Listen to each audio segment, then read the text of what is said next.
Olá, seja bem-vinda, bem-vindo, que tenhamos momentos agradáveis, de boas e saudáveis reflexões. Como todos os meses, esta exposição é destinada ao Centro de Estudos Espíritas Caminho de Luz da cidade de Bertioga, São Paulo, e, como sempre fazemos, estamos abordando temas do Evangelho. Gostaríamos de antes registrar que felizes de nós que por um ou outro caminho tivemos a oportunidade de ter acesso a esse manancial de luz, manancial de esclarecimento, de compreensão das verdades espirituais, o Espiritismo, a doutrina consoladora, que traz respostas coerentes, lógicas às grandes questões do ser humano. O objetivo da exposição de hoje é estimular reflexões no sentido da obrigação de auxiliar o próximo, ressaltando as atitudes que devemos cultivar e também as que devemos evitar ao praticarmos o bem. É importante que a gente lembre sempre que todos os ensinos de Jesus dizem respeito a nós como espíritos imortais. O Mestre não fala para aquele que vê a vida circunscrita entre o berço e o túmulo.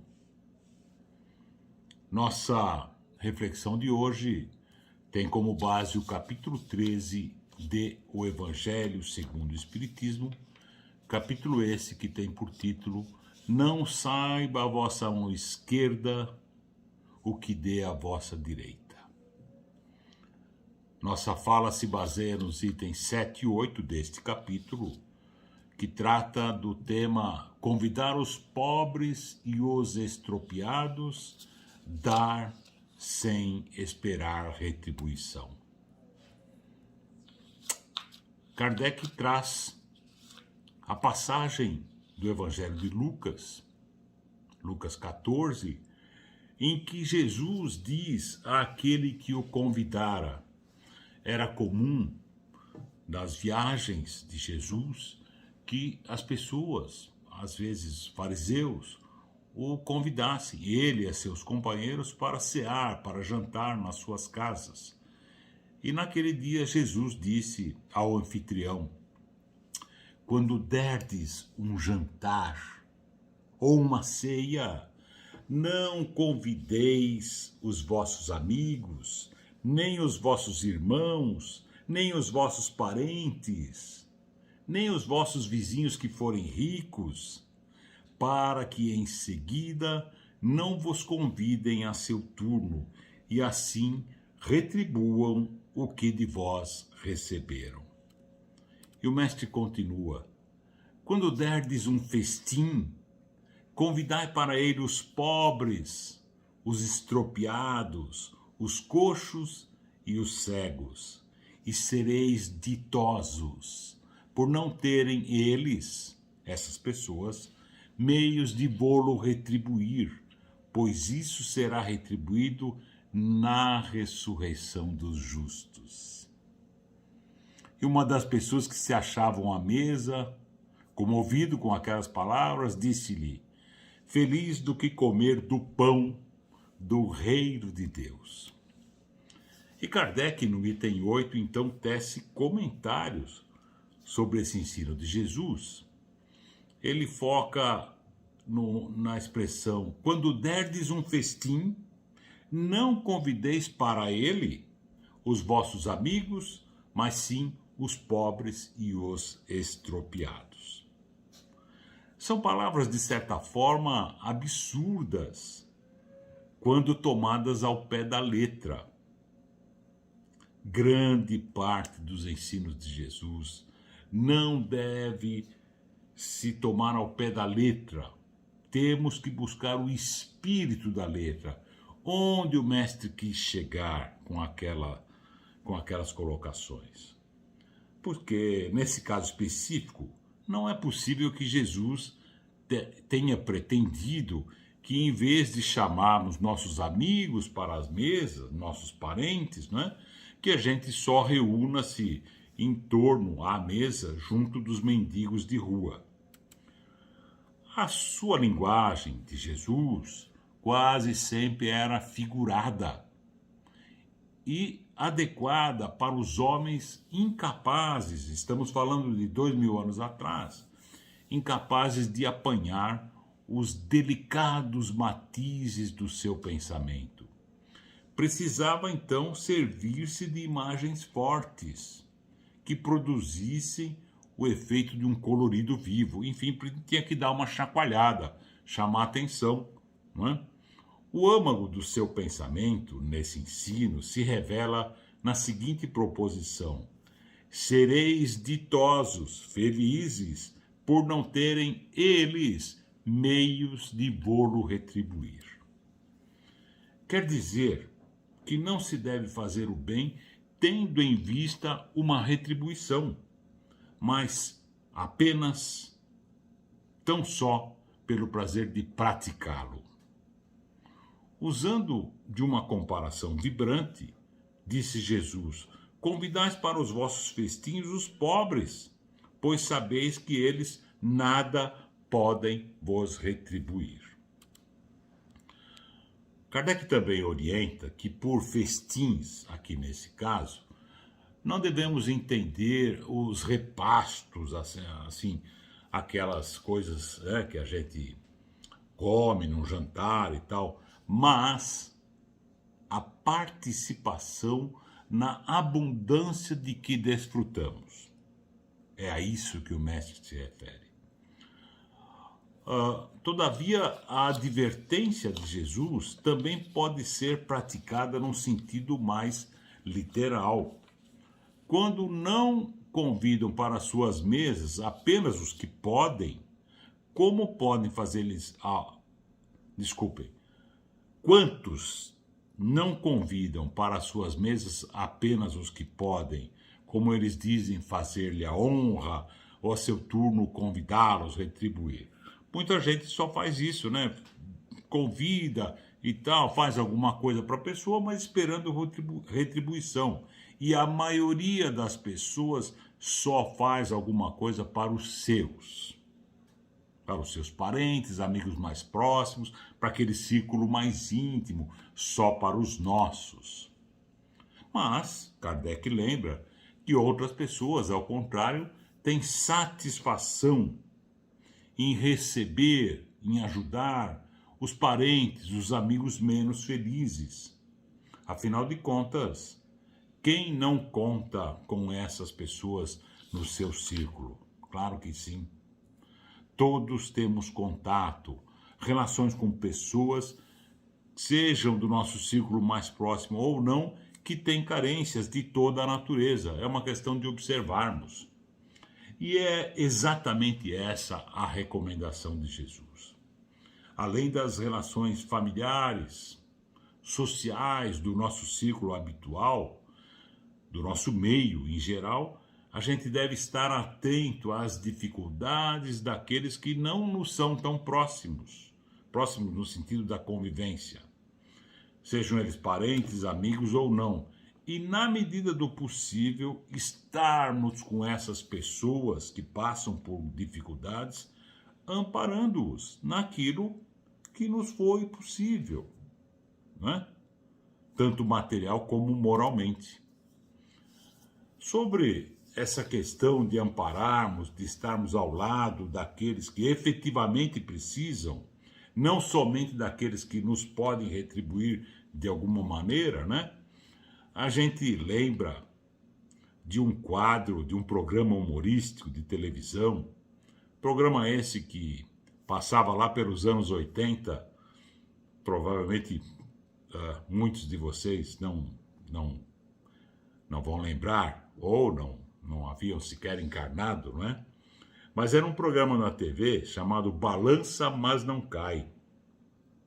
E um dos quadros, era um programa humorístico, um dos quadros era o do primo rico e o primo pobre. O primo pobre era interpretado pelo ator Brandão Filho e o primo rico por Paulo Gracindo, ambos já desencarnados. E no quadro esse, o primo pobre, que passava por enormes dificuldades, procurava, eventualmente, de vez em quando, ir até a casa do primo rico, né? Fazer uma visita, digamos assim, na esperança de receber alguma ajuda, algumas migalhas, por assim dizer. E o primo rico, na sua opulência, não era nem maldade, mas ele sequer imaginava a condição, a situação em que o primo se encontrava. Porque ele pairava no seu mundo de opulência, né? Sem se aproximar da realidade.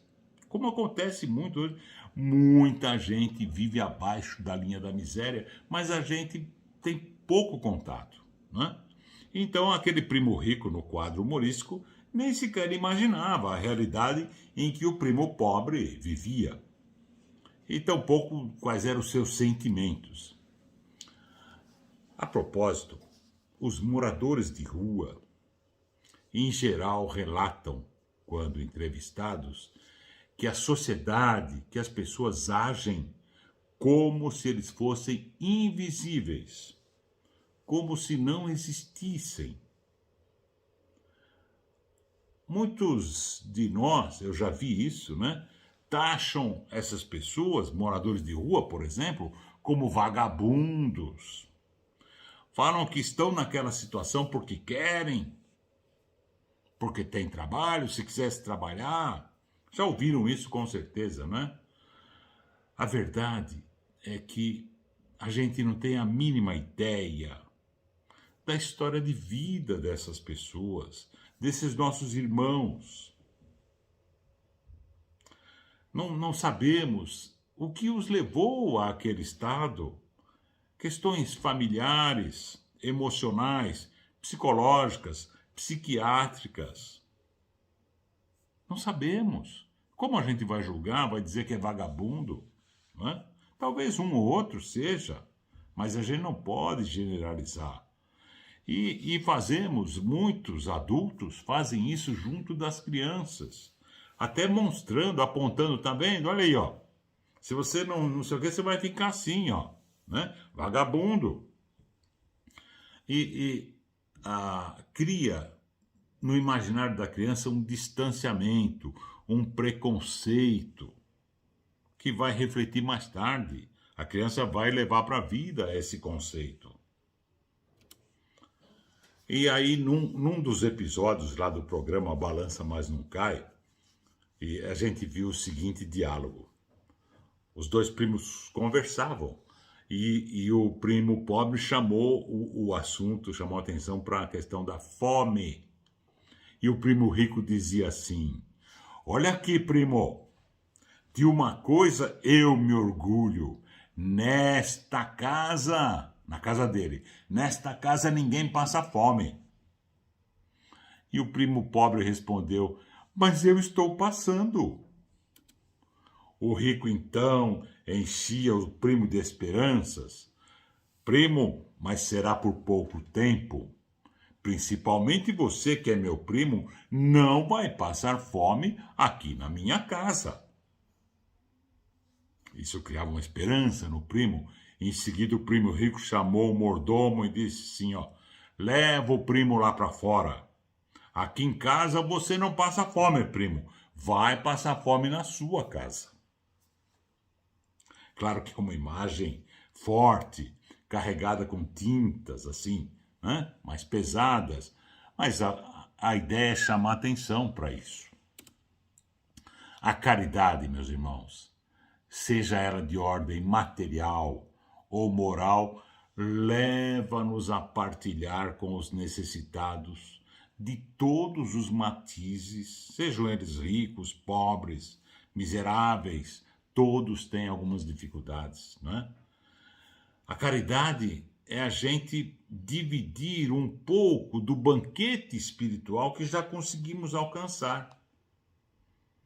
A caridade deve ser também praticada da forma mais natural possível. Natural, evitando ao máximo a ostentação, a vaidade e o consequente constrangimento dos necessitados, aqueles que estamos atendendo.